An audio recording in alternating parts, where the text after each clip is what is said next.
Hello students, तो हमारे one shot के बाप लेक्चर की सीरीज आपको बहुत पसंद आ रही है और आप लोगों ने डिमांड किया था केमिकल बॉन्डिंग का भी रिवीजन करवाओ बिल्कुल इसी तरीके से, क्योंकि मोस्ट इफेक्टिव तरीका है रिवीजन का। 7-7 8-8 घंटे के लेक्चर आपको नहीं करने हैं। 1 घंटे में पूरा चैप्टर मोस्ट इफेक्टिव में रिवाइज होता है, थ्योरी भी कवर हो जाती है, क्वेश्चंस भी हो जाते हैं और most important type of questions भी आपके कवर हो जाते हैं जो एग्जाम के अंदर डायरेक्टली आते हैं। तो अगर आप लोगों ने इस सीरीज की बाकी लेक्चर्स को नहीं देखा है तो अभी प्लेलिस्ट को चेकआउट करें, ठीक है। हमारे चैनल के ऊपर नीट के लिए ये टाइम सेवर सीरीज है और इसके थंबनेल आपको पता ही है कि 8 घंटे के वन शॉट का बाप लेक्चर है ये।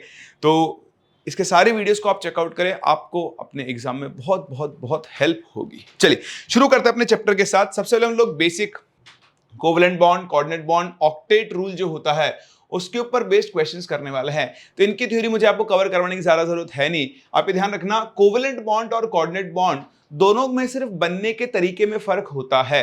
बनने के बाद आप एक कोवलेंट बॉन्ड और एक कोऑर्डिनेट बॉन्ड में डिफरेंशिएट नहीं कर सकते हो, दोनों एक जैसे ही हो जाते हैं। एक और चीज आप ध्यान रखना, कोवलेंट बॉन्ड, कोऑर्डिनेट बॉन्ड दोनों के दोनों ही नेचर में कैसे होते हैं, रिजिड एंड डायरेक्शनल।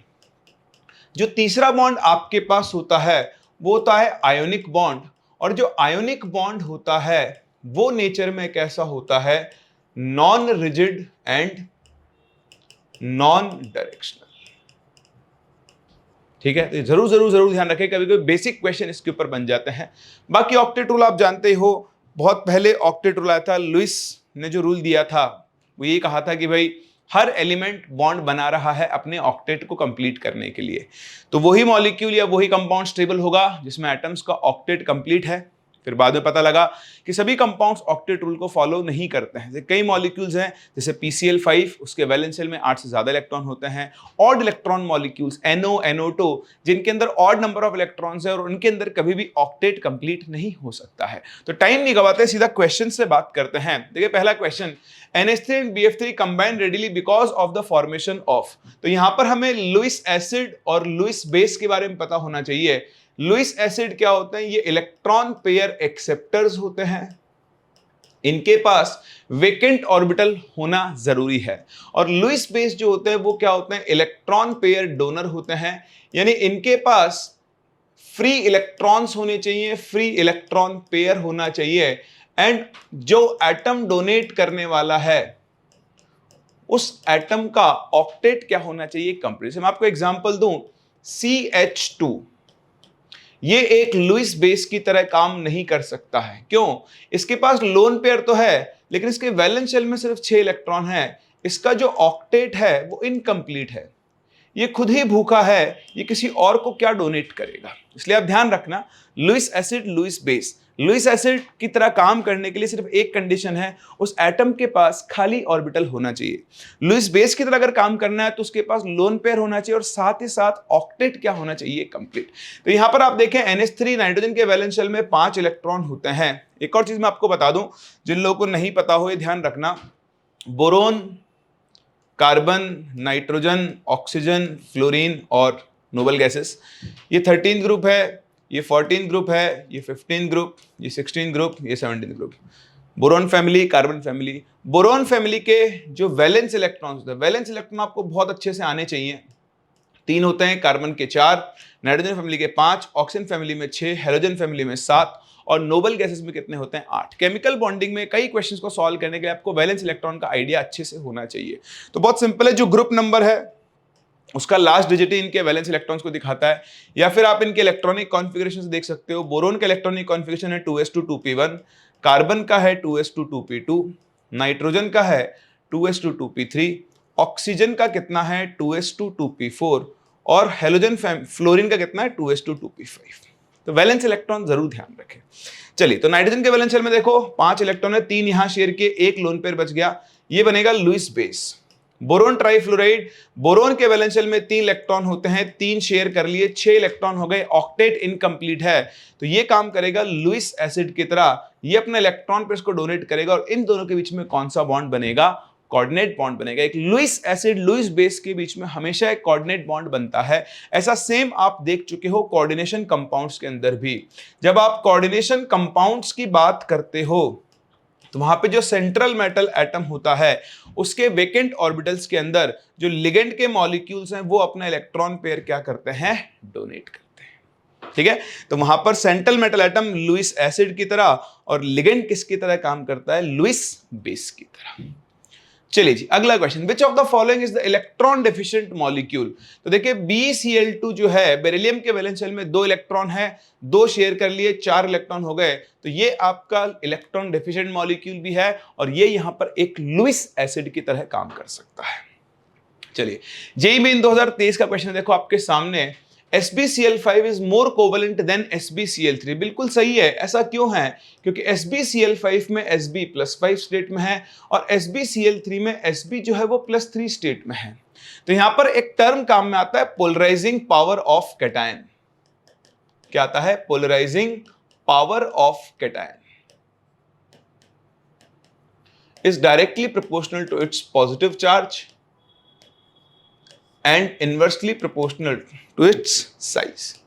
तो कैटायन का चार्ज जितना ज्यादा, साइज जितना छोटा, उसकी पोलराइजिंग पावर क्या होती है, उतनी ज्यादा। पोलराइजिंग पावर का मतलब क्या होता है कि यहां पर जो एंटीमोनी है ये Cl- के इलेक्ट्रॉन क्लाउड को अपनी तरफ खींचेगा। तो वैसे तो ये मेटल नॉन मेटल, इनके बीच में कौन सा बॉन्ड बनना चाहिए, आयोनिक बॉन्ड, लेकिन ये इसके इलेक्ट्रॉन क्लाउड को अपनी तरफ खींच रहा है, पोलराइज कर रहा है। उसकी वजह से इनके अंदर इलेक्ट्रॉन्स की पार्शियल शेयरिंग हो जाती है। क्या हो जाती है? पार्शियल शेयरिंग हो जाती है और इस वजह से इस बॉन्ड में कोवेलेंट कैरेक्टर जनरेट हो जाते हैं। इसी चीज को हम पोलराइजेशन बोलते हैं। अब पॉजिटिव चार्ज जितना ज्यादा होगा, इलेक्ट्रॉन को खींचने की पावर भी क्या होगी, उतनी ही ज्यादा होगी और इसीलिए SbCl5 is more covalent then SbCl3। ये स्टेटमेंट बिल्कुल सही है। अब पढ़ते हैं statement 2। The higher oxides of halogens also tend to be more stable than the lower ones. ये कह रहा है हायर ऑक्साइड्स ऑफ हेलोजन, मतलब जैसे हेलोजन जहां पर हायर ऑक्सीडेशन स्टेट में हो, जैसे Cl2O7 है, Cl2O5 है, Cl2O3 है, तो ये ज्यादा स्टेबल होते हैं एज कंपेयर टू नॉर्मल जो मोनो ऑक्साइड्स होते हैं। तो यहां पर भी देखो बात वही है, जैसे पॉजिटिव चार्ज बढ़ेगा इलेक्ट्रॉन पुलिंग पावर बढ़ेगी। दूसरा, ऑक्सीजन क्या कर सकता है, मल्टीपल बॉन्ड्स यहां पर फॉर्म कर सकता है। इसलिए ये स्टेटमेंट 2 भी क्या है, आपका सही है। तो स्टेटमेंट 1 स्टेटमेंट 2 दोनों ही सही है और इस क्वेश्चन का जो करेक्ट आंसर होगा वो होगा ऑप्शन नंबर 3। चलिए फिर बढ़ते देखिए अपने अगले क्वेश्चन पे।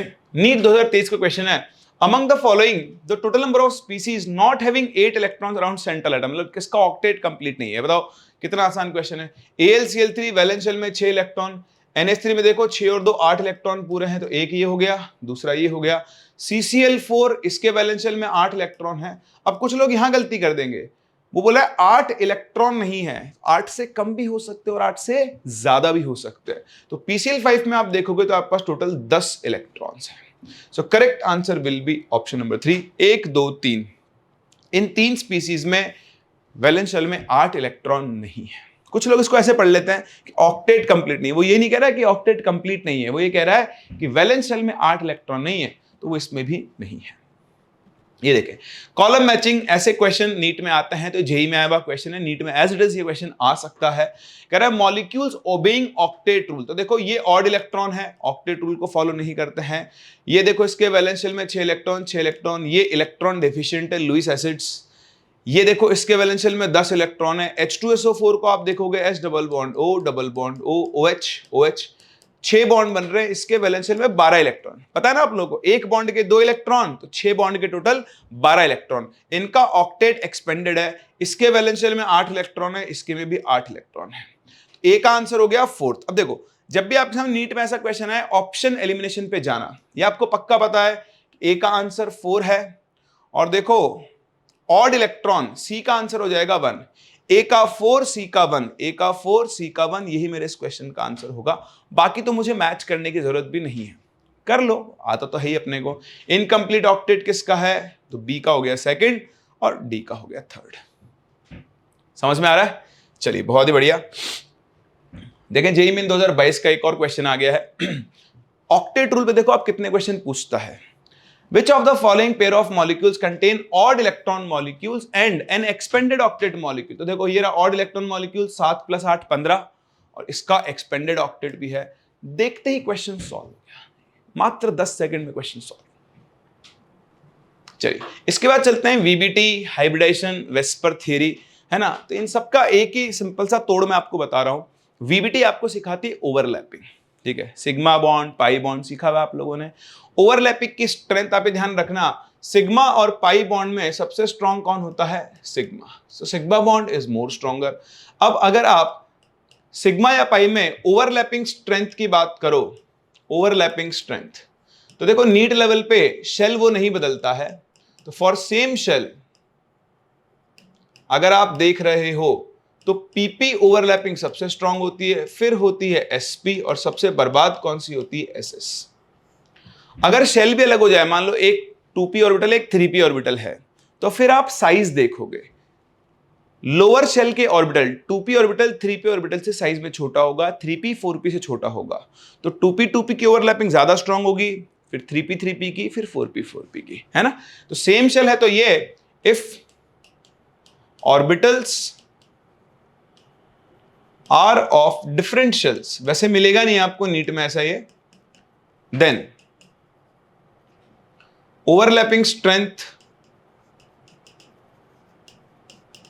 is inversely proportional to size of orbitals। मतलब रटने की जरूरत नहीं है। जैसे मैं आपसे बोलूं एक 2p 2p बॉन्ड बना, एक 2p 3p बना, और एक 3p 3p बना, तो ऑब्वियस सी बात है 2p 2p छोटे हैं, ज्यादा स्ट्रॉन्ग बॉन्ड बनेगा, फिर 2p 3p, और सबसे वीक बॉन्ड कौन सा होगा? 3p 3p वाला होगा। ये तो एक चीज। दूसरा आप देखें, हाइब्रिडाइजेशन एंड वीएसीपीआरटी को मैं एक साथ क्लब कर रहा हूं। तो आपको क्या करना होता है कि आप किसी भी सेंट्रल एटम के लिए टोटल इलेक्ट्रॉन पेयर्स निकाल लो। मैं भी करके भी दिखाऊंगा आपको, देखो फॉर सेंट्रल एटम। अभी टोटल इलेक्ट्रॉन का मतलब क्या है? आप bond pair plus lone pair दोनों निकाल लो, ठीक है। तो अगर bond pair plus lone pair मिलाकर 2 हैं तो हाइब्रिडाइजेशन होता है sp, 3 है तो हाइब्रिडाइजेशन होता है sp2, 4 है तो क्या होता है? sp3, 5 है तो होता है sp3d, 6 है तो हो जाएगा sp3d2, और 7 है तो क्या हो जाएगा? sp3d3। हो सकता है आप लोगों ने वो फॉर्मूला भी पढ़ा हो, किसी फॉर्मूले की जरूरत नहीं, कॉमन सेंस से हम लोग कर लेंगे। फॉर एग्जांपल मान लो आप XeF4 की शेप बनाना चाहते हो। देखो शेप और ज्योमेट्री में फर्क होता है। ज्योमेट्री वो होती है जो हाइब्रिडाइजेशन से प्रेडिक्ट करते हैं, और शेप वो होता है जो लोन पेयर बॉन्ड पेयर को रखने के बाद फाइनल स्ट्रक्चर बनती है। डिफरेंस ध्यान रखें। जैसे ये XeF4 है, समझना मेरी बात को बहुत ध्यान से। बताओ ज़ेनॉन के वैलेंस शेल में कितने इलेक्ट्रॉन्स होते हैं? 8 होता है, नोबल गैस है। यहां फ्लोरीन के साथ उसने 4 इलेक्ट्रॉन शेयर कर लिए। ध्यान रखना, मैं आपको छोटी चीज बता दूं, फ्लोरीन हमेशा एक सिंगल बॉन्ड बना सकता है, ऑक्सीजन 2 बॉन्ड बना सकता है, 2 सिंगल बॉन्ड या एक डबल बॉन्ड। अगर O माइनस है तो वो भी सिर्फ एक सिंगल बॉन्ड बना सकता है। हाइड्रोजन एंड फ्लोरीन ये हमेशा सिंगल बॉन्ड ही बनाते हैं, और हमेशा सराउंडिंग एटम की तरह काम करते हैं, क्योंकि एक ही बॉन्ड बना सकते हैं। सेंट्रल एटम की तरह काम करने के लिए एक से ज्यादा बॉन्ड बनने चाहिए। तो आप समझें, ज़ेनॉन ने 4 इलेक्ट्रॉन तो यहां बना लिए, तो 4 तो हो गए इसके पास बॉन्ड पेयर। अगर आपको बॉन्ड पेयर देखना नहीं आता है तो मैं सिंपल एक और तरीका बताऊं। ये सेंट्रल एटम दिख रहा है आपको, यहां जितने एटम है उतने ही बॉन्ड पेयर हो गए, खत्म। हाँ, सोचना ही नहीं है। तो देखो यहां कितने एटम है? 4, तो ये 4 बॉन्ड पेयर बना रहा है, प्लस इसके 4 इलेक्ट्रॉन बच गए तो 2 लोन पेयर। तो देखो 4 + 2 कितना हो गया? 6। तो इसका जो हाइब्रिडाइजेशन है वो है sp3d। क्या है इसका हाइब्रिडाइजेशन? sp3d। बहुत ध्यान से सुनना, बहुत काम की चीज सिखा रहा हूं। तो अब अगर मैं इसकी ज्योमेट्री की बात करूं तो वो तो हो जाएगी ऑक्टाहेड्रल। ज्योमेट्री तो क्या हो जाएगी? ऑक्टाहेड्रल। लेकिन अगर मैं इसकी शेप की बात करूं तो शेप के लिए आपको क्या करना होता है? ध्यान से सुनना, जो हाइब्रिडाइजेशन बता रहा है वो शेप बना लो, वो ज्योमेट्री बना लो। तो ये बोल रहा है ऑक्टाहेड्रल है। अब देखो 2 लोन पेयर को मैक्सिमम डिस्टेंस पे यानी मिनिमम रिपल्शन जगह पे रख दो, ठीक है। तो ये फ्लोरीन यहां आ गया, फ्लोरीन यहां आ गया, फ्लोरीन यहां आ गया, फ्लोरीन यहां आ गया। अब लोन पेयर को शेप में काउंट मत करो, तो इसकी शेप बन जाएगी स्क्वायर प्लेनर। तो आपको किसी की शेप रटने की जरूरत नहीं, बहुत सिंपल से प्रोसेस को फॉलो करना है। लोन पेयर बॉन्ड पेयर निकालें, हाइब्रिडाइजेशन निकालें, हाइब्रिडाइजेशन की ज्योमेट्री बनाएं, और ज्योमेट्री बनाने के बाद लोन पेयर को रख दे मिनिमम रिपल्शन पोजीशन पे। कहां पे रख दे, मिनिमम रिपल्शन पोजीशन पे। तो देखो यहां पर मैं एक लोन पेयर यहां, एक लोन पेयर यहां रखता तो रिपल्शन ज्यादा होता, इसलिए लोन पेयर्स को अपोजिट रख दिया। अभी आपको थोड़ा बहुत ध्यान भी रखना पड़ेगा, अगर आप मुझसे पूरा पढ़े होते तो और अच्छे से आप उस चीज को कर सकते थे कि मेरा पेज चलो ठीक है। एक एग्जांपल लो, देखो PCl5 का। तो PCl5 में आपके पास 5 बॉन्ड पेयर है, एक भी लोन पेयर नहीं है, ठीक है। तो 5 bond pair plus 0 lone pair, इसका हाइब्रिडेशन है sp3d। इसकी ज्योमेट्री हो जाएगी ट्राइगोनल बाइपिरामिडल लाइक दिस।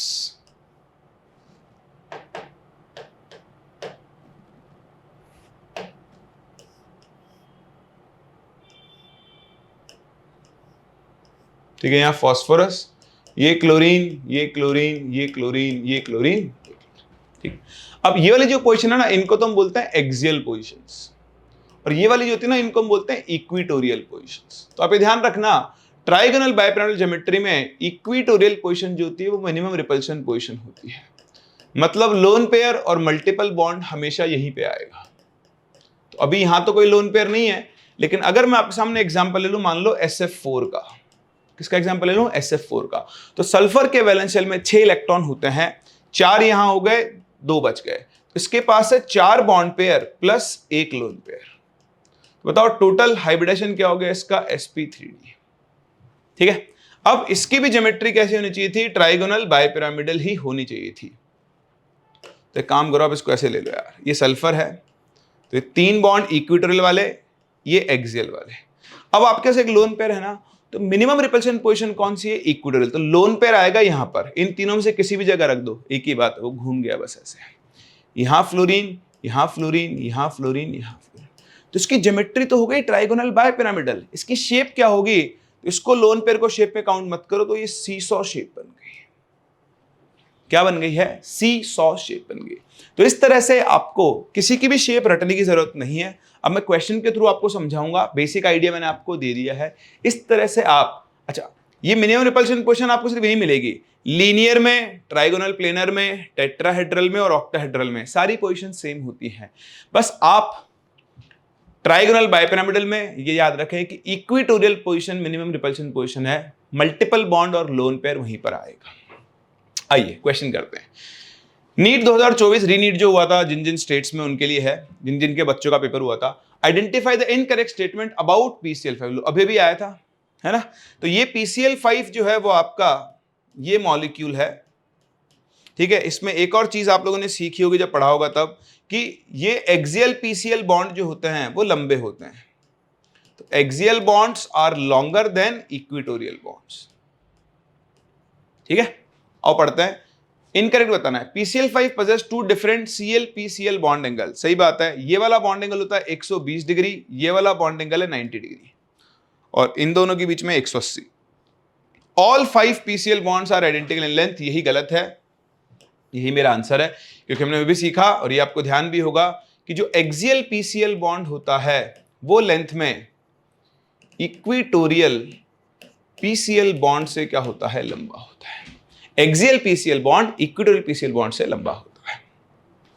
चलिए लिस्ट मैच करनी है, देखो आगे ना, NH3 BrF5 HCF4 SH6, उनको रटना नहीं है। NH3 नाइट्रोजन के वैलेंस शेल में 5 इलेक्ट्रॉन होते हैं, कितने एटम है, 3, तो 3 जुड़े हुए हैं ना, तो 3 तो हो गए बॉन्ड पेयर, 2 बच गए, तो 1 क्या हो गया, लोन पेयर।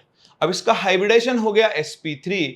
इसकी जो ज्योमेट्री होनी चाहिए थी वो होनी चाहिए थी टेट्राहेड्रल, लेकिन सारी पोजीशन सेम है, कहीं पर भी एक जगह लोन पेयर को रख दो। और अब लोन पेयर को शेप में काउंट मत करो, तो ये पिरामिडल शेप बन गया। कैसे बन गया, पिरामिडल। तो देखो NH3 का शेप हो गया ट्राइगोनल पिरामिडल। अब मैं ऑप्शन एलिमिनेशन पे जाऊंगा। ए का 1 कहां पर है, ये रहा।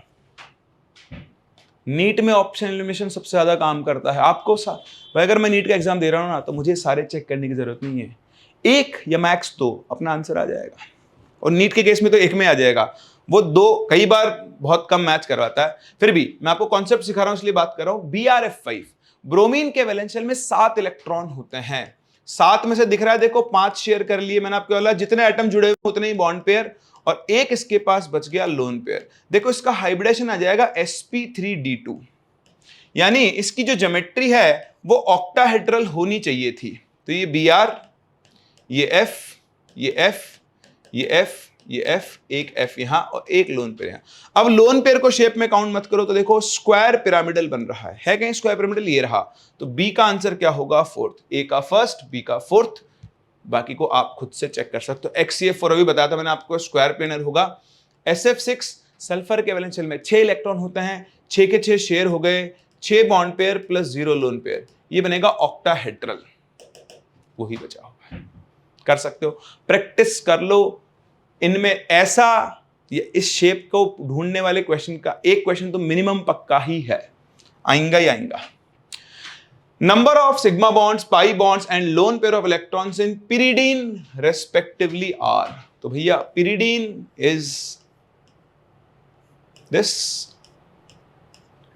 यही आपकी pyridine होती है। यहाँ नाइट्रोजन के पास लोन पेयर है।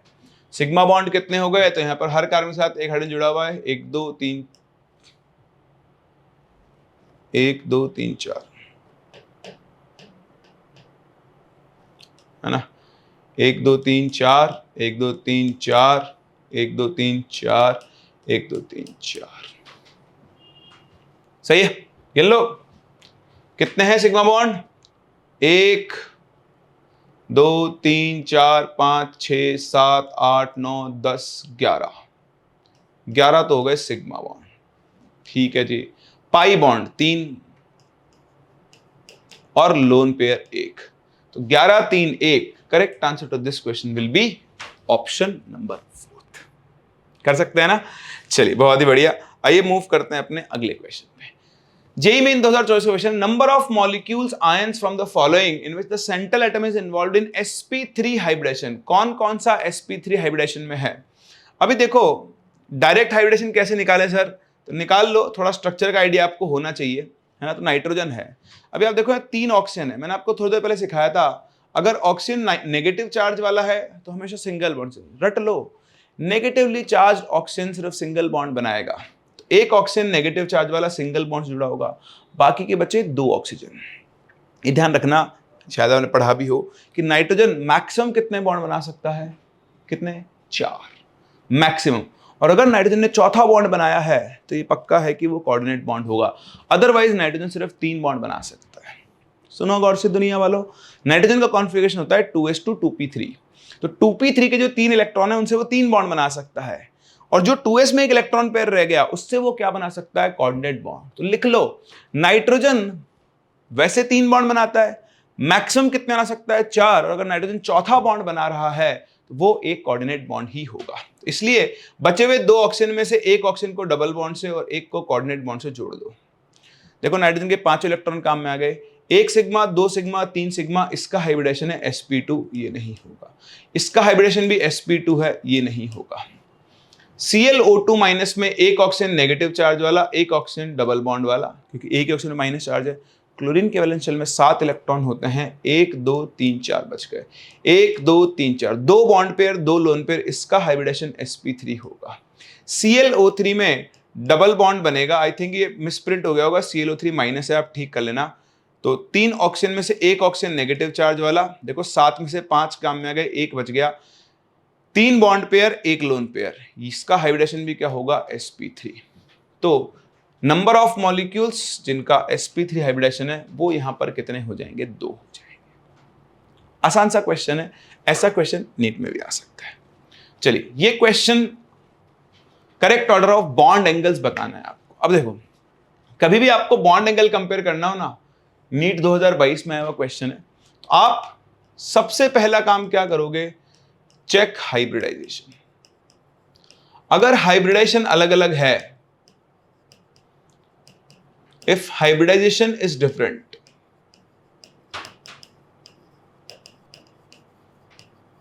then जो बॉन्ड एंगल आप ले रहे हो, बॉन्ड एंगल वो किसके अकॉर्डिंग आना चाहिए? अकॉर्डिंग टू हाइब्रिडाइजेशन, ठीक है जी। Second, if hybridisation is same, then आप ध्यान रखना bond angle is inversely proportional to क्या होता है? Number of lone pairs. जितने ज्यादा लोन पेयर होंगे सेंट्रल एटम के पास, उसका बॉन्ड एंगल उतना ही कम होता जाएगा, ठीक है।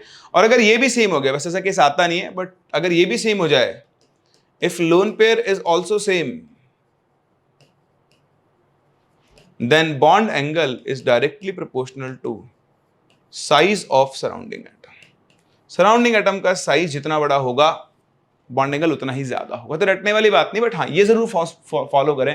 पहले हाइब्रिडेशन चेक करें। तो देखो मैं हाइब्रिडेशन निकालता हूं, water 2 bond pair 2 lone pair hybridisation sp3, ammonia 3 bond pair 1 lone pair hybridisation sp3, NH4 plus 4 bond pair hybridisation sp3, CO2 2 bond pair, CO2 में 2 सिग्मा बॉन्ड बनेंगे, ऐसा इसका हाइब्रिडेशन आएगा sp। अब जब तक हाइब्रिडेशन अलग अलग है तब तक बॉन्ड एंगल हाइब्रिडेशन के हिसाब से आएगा। और ये तो गांव का बच्चा अच्छा जानता है कि sp हाइब्रिडेशन में बॉन्ड एंगल कितना होता है, 180 डिग्री। तो भैया CO2 का बॉन्ड एंगल सबसे ज्यादा होगा, तो ये ऑप्शन गया, इन तीनों में से एक आंसर होगा। अब इन तीनों का हाइब्रिडेशन सेम है, तो जब हाइब्रिडेशन सेम आ जाएगा तो आप लोन पेयर गिनोगे, और जिसके पास जितने ज्यादा लोन पेयर होंगे उसका बॉन्ड एंगल उतना ही कम होगा।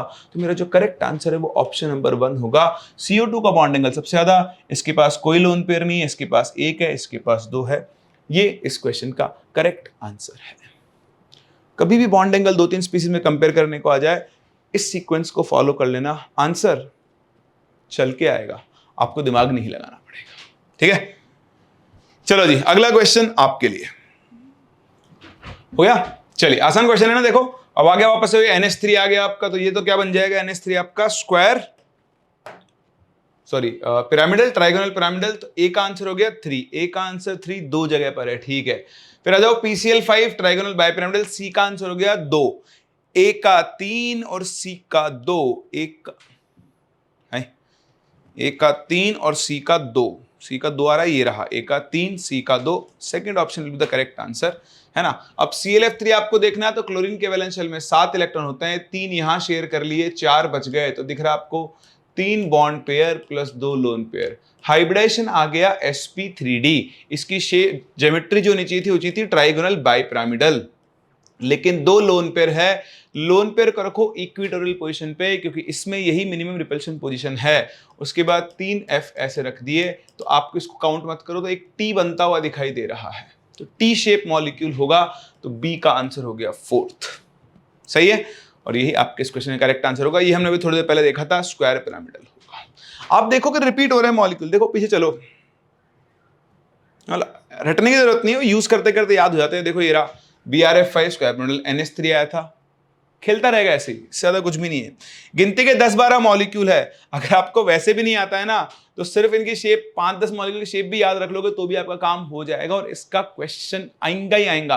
करण अर्जुन चाहे आए चाहे ना आए, लेकिन इसका क्वेश्चन जरूर आएगा।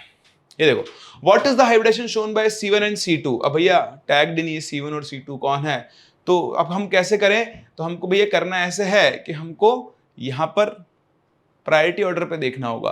तो देखो आपको भी पता है कि प्रायोरिटी ऑर्डर में पहले कौन आता है, एस्टर, है ना। तो यहां से आपका C1 काउंट होगा, आप समझ रहे हैं मेरी बात को, CH2C डबल बॉन्ड OCH3, इसको C1 काउंट मत कर लेना, हाँ ठीक है ना। ये रहा 1, ये रहा 2, ये रहा 3, बढ़िया क्वेश्चन है भाई साहब, है ना। ऑर्गेनिक और इनऑर्गेनिक को मिक्स कर दिया है। तो C1 का हाइब्रिडेशन हो गया sp2 और C2 का हो गया sp3, sp2 sp3। First option will be the correct answer to this question. चलिए, BF3 planar and electron deficient compound, hybridisation and number of electrons on the central atom respectively are. तो BF3 का hybridisation होता है sp2 और electron होंगे 6, correct answer will be 3। देख सकते हो कितना डिफिकल्ट क्वेश्चन है। 3 बॉन्ड पेयर, बोरॉन के वैलेंस शेल में 3 इलेक्ट्रॉन होते हैं, तीनों शेयर हो गए, 3 bond pair plus 0 lone pair. ये देखो फिर से कॉलम मैचिंग है, देखो सेम आ गया। अभी आप तो रट गया होगा, BRF5 कैसा होता है, हाँ स्क्वायर पिरामिडल है क्या कहीं, ये रहा। सी का आंसर फर्स्ट, सी का आंसर फर्स्ट कहां है, एक ही जगह, ये रहा मेरा आंसर, क्वेश्चन खत्म।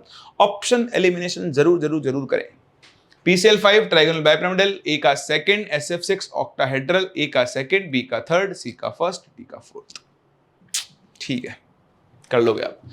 Identify the wrongly matched pair, ये रहा। PCl5 होता है ट्राइगोनल बाइपिरामिडल, इसने कह दिया ट्राइगोनल प्लेनर, तो यही मेरे इस क्वेश्चन का आंसर है। है ना। बाकी दिख रहा है SF6 6 bond pair, 0 lone pair, octahedral. Beryllium के वैलेंस शेल में 2 इलेक्ट्रॉन होते हैं, दोनों शेयर हो गए, 2 bond pair, 0 lone pair, sp hybridisation linear. NH3 3 bond pair, 1 lone pair, trigonal pyramidal.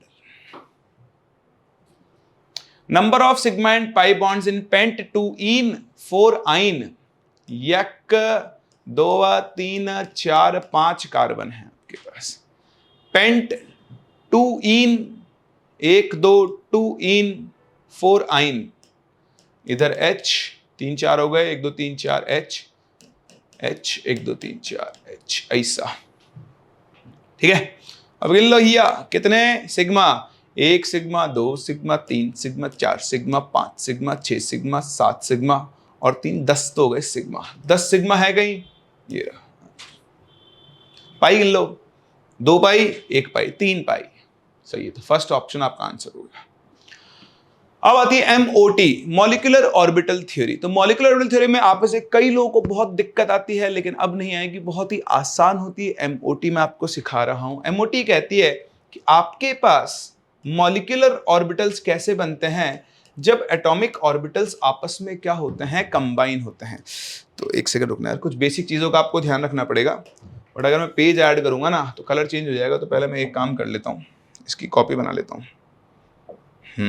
अब लिखते हैं यहाँ पे, ठीक है। तो यहाँ पे आप ध्यान रखना, जब एटॉमिक ऑर्बिटल्स आपस में कंबाइन होते हैं तो उनसे मॉलिक्यूलर ऑर्बिटल बनते हैं। जैसे देखो ये है 2px है, मान लो ये 2py है, ये 2pz है। अगर आपने MOT कभी भी नहीं पढ़ी ना तो भी आप इतना सीख लोगे, सारे क्वेश्चन कर लोगे। पहली बात ध्यान रखना, सेम सिमेट्री के एटॉमिक ऑर्बिटल्स कंबाइन होकर मॉलिक्यूलर ऑर्बिटल बनता है। कहने का मतलब 2px से 2px कंबाइन होगा, 2py कंबाइन नहीं होगा, 2py से 2py और 2pz से 2pz। पहला, अगर हमारी inter nuclear axis z axis है तो pz और pz सिग्मा बॉन्ड बनाएंगे, px और px pi bond, py py pi bond. तो यहां से देखो आपके पास ऑर्बिटल बनेगा, 2pz और 2pz मिलकर एक सिग्मा बॉन्ड बनाएंगे, तो उससे बनेगा आपका सिग्मा 2pz। ये पाई बनाएंगे तो 2 आपके पास पाई ऑर्बिटल बनेंगे, एक का नाम होगा पाई 2px, एक का होगा पाई 2py। देखो ये एटॉमिक ऑर्बिटल्स की एनर्जी है, ये इससे लोअर एनर्जी लेवल पर है, इतना आप लोगों ने सीखा होगा, इनको हम बोलते हैं BMO। अब 3 और 3 टोटल 6 ऑर्बिटल कंबाइन हो रहे हैं ना, तो 6 नए ऑर्बिटल बनेंगे, उनसे 3 BMO हैं और 3 क्या होंगे, ABMO, anti bonding molecular orbital. ये बनेगा pi star 2px, pi star 2py और ये बनेगा सिग्मा स्टार 2pz। अब इनके एनर्जी का ऑर्डर भी मैं आपको सिखाऊंगा, बट पहले आप ये बेसिक चीज सीख लें। इनमें हम लोग क्या करते हैं, इलेक्ट्रॉन्स भरते हैं। ओके जी, अभी ये जो ऑर्डर है ये 2p 2p है, इससे नीचे 2s 2s होंगे तो एक सिग्मा 2s, एक सिग्मा स्टार 2s बनेगा। उससे नीचे 1s 1s होगा, एक सिग्मा 1s और एक सिग्मा स्टार 1s बनेगा। ठीक है ना। अभी आप ये समझना कि अप टू नाइट्रोजन यानी एटॉमिक नंबर 7 या उससे कम के लिए ये कॉन्फ़िगरेशन चलता है, या फिर टोटल इलेक्ट्रॉन जो है वो 14 या उससे कम हो जाए तो ये कॉन्फ़िगरेशन चलता है 2-1-2-1। 2-1-2-1 मतलब 2 डब्बे 1 डब्बा, 2 डब्बे 1 डब्बा। ध्यान रखना, इससे पहले sigma 1s, sigma star 1s, sigma 2s, sigma star 2s में 8 इलेक्ट्रॉन भरे जा चुके होते हैं। ठीक है, अगर आपके जो मॉलिक्यूल बन रहा है, मतलब ये वाला जो कॉन्फ़िगरेशन है, ये बिट्टू सिट्टू निट्टू इन तीनों के लिए एप्लीकेबल है। अगर आप O2 F2 तक चले जाओ जिनका एटॉमिक नंबर 7 से ज्यादा है तो उनके लिए कॉन्फ़िगरेशन चलता है 1-2-2-1, यानी same 2p 2p orbital combine होंगे और क्या बनाएंगे 1-2-2-1 लाइक दिस। सेम है, 3 2p यहां से और 3 2p यहां से। अब ये बन गया सिग्मा 2pz, ये बन गया पाई 2px, ये बन गया पाई 2py, ये बनेगा पाई स्टार 2px, ये बनेगा पाई स्टार 2py और ये बनेगा सिग्मा स्टार 2pz।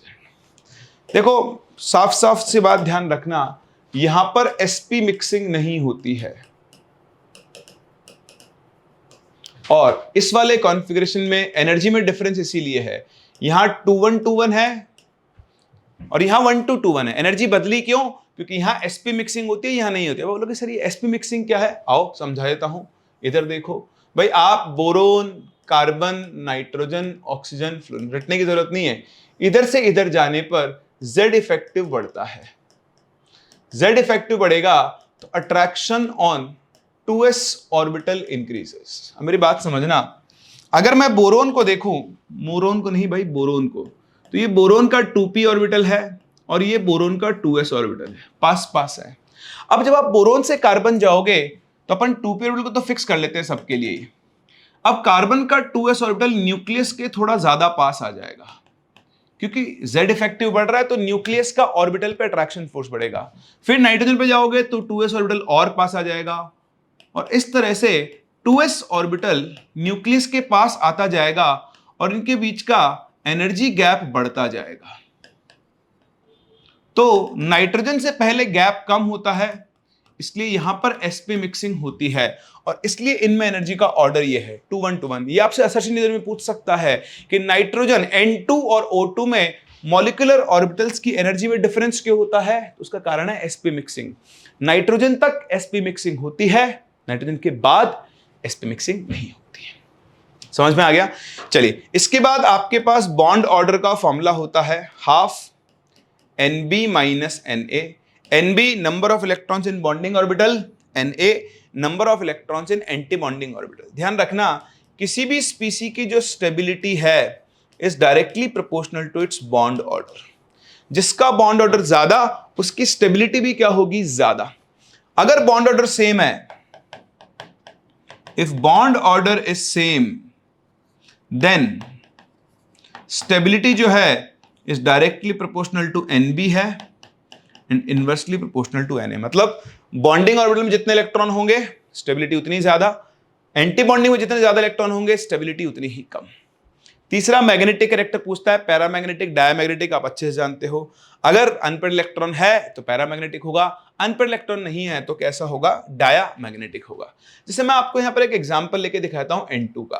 तो देखो, नाइट्रोजन में 7 इलेक्ट्रॉन होते हैं, 2 नाइट्रोजन मिलाकर टोटल 14 इलेक्ट्रॉन हो जाएंगे। तो अगर मैं नाइट्रोजन के सारे मॉलिक्यूलर ऑर्बिटल्स की बात करूं, एक बनेगा सिग्मा 1s, एक सिग्मा स्टार 1s, एक सिग्मा 2s और एक सिग्मा स्टार 2s, फिर बनेगा 2-1-2-1। अगर ये O2 होता तो बाकी सब सेम होता, यहां 1-2-2-1 बन जाता।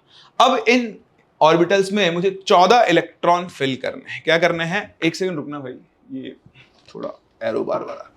तो इनमें 14 इलेक्ट्रॉन्स मुझे फिल करने हैं। चला जाए यार उधर कोने में, हाँ यहाँ ठीक है। तो देखो 1 2 3 4 5 6 7 8 8 इलेक्ट्रॉन तो यहां तक फिल हो गए। अब 9 10 11 12 13 14।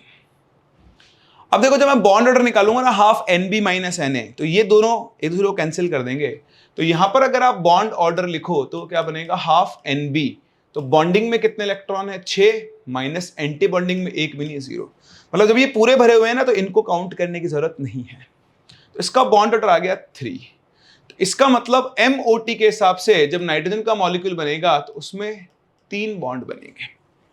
पहला, इन 3 में से देखो, ये कौन सा ऑर्बिटल है? π2px, ये कौन सा है? π2py, और ये कौन सा है? सिग्मा 2। इसका मतलब इसमें 2 पाई बॉन्ड होंगे और 1 सिग्मा बॉन्ड होगा। बोल सर ये तो होता ही हमेशा नहीं, MOT के हिसाब से अलग हो सकता है। कभी कभी ऐसा भी हो सकता है, जैसे अगर आप कार्बन का एग्जांपल लो, मैं देखो लेके दिखाता हूं। कार्बन के अंदर कितने इलेक्ट्रॉन होते हैं? 12 इलेक्ट्रॉन होते हैं। तो देखो 8 भर गए यहां तक, तो 8 को तो मैं काउंट ही नहीं कर रहा हूं। अब देखो 8 के बाद 9 10 11 12, ठीक है ना? ये कौन सा ऑर्बिटल है? π2px, और ये कौन सा है? π2py। MOT के हिसाब से अगर आप bond order of C2 molecule निकालो 2 आएगा। अब आपने, इसका मतलब कार्बन कार्बन डबल बॉन्ड बनेगा। अब आपने नॉर्मल क्या सीखा है? एक डबल बॉन्ड में एक सिग्मा होता है और एक पाई, लेकिन यहां पर MOT के हिसाब से both bonds will be pi bond.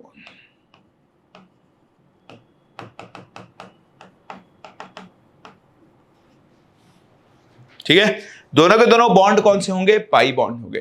तो नॉर्मल तरीके से मत करना कि ट्रिपल बॉन्ड है तो एक सिग्मा और 2 पाई, ऐसा हो भी सकता है और नहीं भी। जैसे अगर आप नॉर्मल में बात करते डबल बॉन्ड मतलब एक सिग्मा और एक पाई, लेकिन ऐसा नहीं है। MOT के हिसाब से कार्बन के जो 2 बॉन्ड बने दोनों के दोनों कौन से होंगे? पाई। तीसरा, एक छोटी सी ट्रिक याद रखना, पैरामैग्नेटिक की trick, all 10 electron, 16 electron and odd electron species are paramagnetic. MOT में सभी 10, 16 और ऑड इलेक्ट्रॉन स्पीसीज क्या होती है, कैसी होती है, पैरामैग्नेटिक। बस इतना सा आपने ध्यान रख लिया, एमओटी हो गई। और क्वेश्चंस करते हैं, थोड़ा बहुत थ्योरेटिकल पार्ट होगा, जब क्वेश्चन आएगा मैं बता दूंगा। देखिए नीट 2023 का क्वेश्चन है, which one of the following statement is incorrect. Incorrect पूछ रहा है, related to MOT, molecular orbitals obtain from 2px and 2p orbitals are symmetrical around the bond axis. सही है ना भाई। 2px में क्या होगा, पाई बॉन्ड, सॉरी, दो लॉब्स होती है। जब 2px से बनेगा सिग्मा ऑर्बिटल तो सिमेट्रिकल होता है, कोई दिक्कत नहीं है ना। ऐसा होगा कि दो 2px सिग्मा बॉन्ड बनेगा, ऐसे ओवरलैपिंग होगी, एक इधर और एक इधर, इस तरह से, तो ये सिमेट्रिकल होता है। A pi bonding molecular orbital has larger electron density above and below the internuclear axis. ये बिल्कुल सही है। जब पाई बॉन्ड बनता है तो ये आपकी अगर आयन है तो आधा इलेक्ट्रॉन क्लाउड ऊपर जाता है, आधा इलेक्ट्रॉन क्लाउड नीचे जाता है। ये नॉर्मल पाई बॉन्ड में अपन ने सीखा है। Pi star anti bonding molecular orbital has a node between the nuclei. ये बिल्कुल सही है। कोई भी एंटी बॉन्डिंग ऑर्बिटल हो उसमें नोड बनता ही बनता है। जब दो p ऑर्बिटल मॉलिक्यूलर ऑर्बिटल बनाएंगे, इस तरह से इनके साइन अपोजिट होते हैं, तो इसकी लोब इधर चली जाएगी, इसकी लोब इधर, इसकी लोब इधर, इसकी लोब इधर, और बीच में क्या आता है, नोडल प्लेन। थर्ड स्टेटमेंट भी बिल्कुल सही है। In the formation of bonding molecular orbital the two electron waves of the bonding atom reinforce each other. ये बिल्कुल सही है भाई। गलत कौन सा है, वापस पढ़ना। Molecular orbital obtain from 2px and 2p orbitals are symmetrical, एक second, around the bond axis. एक सेकंड, देखो अगर ये 2px से बना रहा है ना, तब तो ये सिमेट्रिकल होगा, और 2px तो बनेगा ही नहीं। मैंने आपको थोड़ी देर पहले सिखाया था कि 2px सिर्फ 2px के साथ ही बन सकता है। पाई bonding molecular orbital has larger electron density above and below, तो फिर ना इसका आंसर 1 होगा। आई थिंक ये 2px और 2py को मिला के बना रहा है, जो कि पॉसिबल नहीं है। मैंने गलत पढ़ लिया था, इसको इंटरप्रेट गलत कर लिया था। मुझे लगा ये 2px से बना रहा है और 2py से बना रहा है। 2px और 2py से बनाओगे तो बॉन्ड ही नहीं बनेगा। तो बाकी के तीनों स्टेटमेंट सही है, पहला गलत है, और यही हमारे इस क्वेश्चन का क्या होगा, आंसर होगा। ठीक है, चलिए। Which among the following is incorrect statement? C2 molecule has 4 electrons in its 2 degenerate pi molecular orbital. मैंने अभी भी C2 बनाया था, तो C2 में 12 इलेक्ट्रॉन है, चलेगा 2 1 2 1, 8 यहां तक भर गए, 9 10 11 12। C2 molecule has 4 electrons in its 2 degenerate मतलब जिनकी एनर्जी क्या हो जाती है, सेम, पाई मॉलिक्यूलर ऑर्बिटल्स। बिल्कुल सही स्टेटमेंट है, तो ये मेरा आंसर नहीं होगा, मुझे इनकरेक्ट बताना है। H2 plus ion has 1 electron, ये भी बिल्कुल सही है। हाइड्रोजन में कितने इलेक्ट्रॉन होते हैं, 2। एक हाइड्रोजन में 1, तो 2 हाइड्रोजन में 2, प्लस लगा तो 1 चला गया। O2 plus ion is diamagnetic, ये बिल्कुल गलत है। देखो O2 में कितने इलेक्ट्रॉन होते हैं, 16, और O2 प्लस बनाओगे तो उसमें कितने इलेक्ट्रॉन होंगे, 15, और ऑड इलेक्ट्रॉन अगर आपके पास है तो पैरामैग्नेटिक होगा ही होगा। तो ये गलत है, और यही मेरे इस क्वेश्चन का आंसर होगा। आगे वैसे चेक करने की जरूरत नहीं, बट हम सीख रहे हैं, चेक कर लेते हैं। इनके बॉन्ड ऑर्डर निकाल लें। तो पहले आप O2 के लिए MOT कॉन्फ़िगरेशन बताओ। एक और काम की चीज सिखाता हूं आपको मैं, 2 मिनट रुक जाना है ना, पहले सिखा दूं। तो O2 में क्या होता है, 1 2 2 1 चलता है, ठीक है। 8 इलेक्ट्रॉन यहां तक भर चुके हैं, बाकी के 8 1 2 3 4 5 6 7 8, तो 6 - 2 4/2, O2 का बॉन्ड ऑर्डर तो हो गया 2, सही है। अब जब आप O2 से O2- बनाओगे तो 1 इलेक्ट्रॉन एंटी बॉन्डिंग में आएगा। ये अब ध्यान रखना, अगर 1 इलेक्ट्रॉन एंटी बॉन्डिंग में आया तो बॉन्ड ऑर्डर 0.5 से कम हो जाएगा। 1 इलेक्ट्रॉन बॉन्डिंग में आया तो बॉन्ड ऑर्डर 0.5 से बढ़ जाएगा। 1 इलेक्ट्रॉन अगर एंटी बॉन्डिंग से हटा तो बॉन्ड ऑर्डर 0.5 से बढ़ जाएगा। अगर याद नहीं रहता तो कोई बात नहीं, आप तो यहां से देख लो। 6 - 3 3/2, O2- का बॉन्ड ऑर्डर हो गया 1.5, O2 2- में 1 इलेक्ट्रॉन और आ जाएगा, बॉन्ड ऑर्डर हो गया 1। O2 प्लस में 1 इलेक्ट्रॉन यहां से हटता तो 6 में से 1 5/2 2.5, O2 प्लस का 2.5 सही है, O2 का 2 1.51, ये भी स्टेटमेंट सही है। हमें इनकरेक्ट बताना था। अच्छा, मैं जो आपको बताने वाला था, ये जो O2 माइनस होता है ना, ये होता है सुपर ऑक्साइड आयन। और कई बार एनटीए आपसे छल करने के लिए इसको ऐसे लिख देगा KO2 और बॉन्ड ऑर्डर पूछ लेगा। आपको समझ में नहीं आएगा KO2 में बॉन्ड ऑर्डर कैसे निकालूं। तो आपको समझना है कि भाई साहब ये जो KO2 है ना, इसमें K प्लस और O2 माइनस है, ये आपका सुपर ऑक्साइड आयन है। ऐसे ही O2 माइनस जो है वो आपका परऑक्साइड आयन होता है, और उसको भी डायरेक्ट में लिखकर या तो Na2O2 लिख देगा और H2O2 लिख देगा और आपसे बॉन्ड ऑर्डर पूछेगा। तो थोड़ा सा ध्यान रखना, चालाकी कर सकता है वो आपके साथ। चलिए जी, ये क्वेश्चन अब आप पूरा मत सॉल्व करो, अपनी ट्रिक से सॉल्व करो। 10, 16 और ऑड। नाइट्रोजन में कितने इलेक्ट्रॉन होते हैं? 14, हाइड्रोजन में 2, लिथियम में 6, ऑक्सीजन में 16। खत्म, कुछ नहीं करना। 10 इलेक्ट्रॉन, 16 इलेक्ट्रॉन, ऑड इलेक्ट्रॉन। चलो ये आप ट्राई करो, हो गया है ना आसान। Which of the following diatom molecules has only pi bonds according to molecular orbital theory? अभी मैंने आपको एग्जांपल दिया था C2, आप बना के देखना। बाकी सब में इलेक्ट्रॉन सिग्मा ऑर्बिटल में जा रहे होंगे, लेकिन C2 मॉलिक्यूल में जो इलेक्ट्रॉन है वो 2 पाई ऑर्बिटल में जाएंगे। अभी भी बना के मैंने दिखाया था, क्वेश्चन देख लो, नीट में आ चुका है, दोबारा आ सकता है। आपको देखकर ऐसा लगेगा बॉन्ड ऑर्डर 2 है, 1 सिग्मा 1 पाई होगा, नहीं, कार्बन में 2 पाई बॉन्ड होंगे। ठीक है, चलिए। अच्छा, अगर मैं आपसे B2 ले लूं ना, B2 यानी बोरोन, तो बोरोन में 10 इलेक्ट्रॉन होते हैं, देखो 8 भर गए, 2 1 2 1, तो 9 और 10।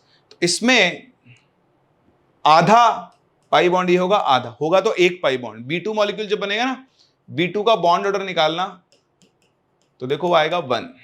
तो उसमें बोरोन और बोरोन के बीच में जो 1 बॉन्ड है, उसमें 2 पाई का आधा आधा कॉन्ट्रीब्यूशन है।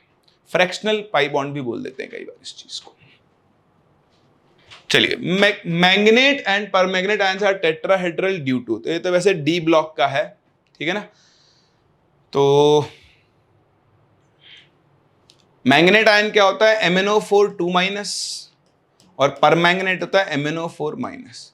दोनों के ही केस में अगर आप स्ट्रक्चर बनाओगे तो ये परमैग्नेट की स्ट्रक्चर है और ये आपके मैग्नेट आयन की स्ट्रक्चर है।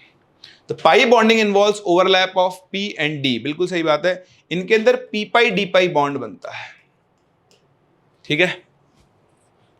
नो पाई बॉन्डिंग गलत है। Pi bonding overlap p oxygen with p orbitals of manganese, ये गलत है।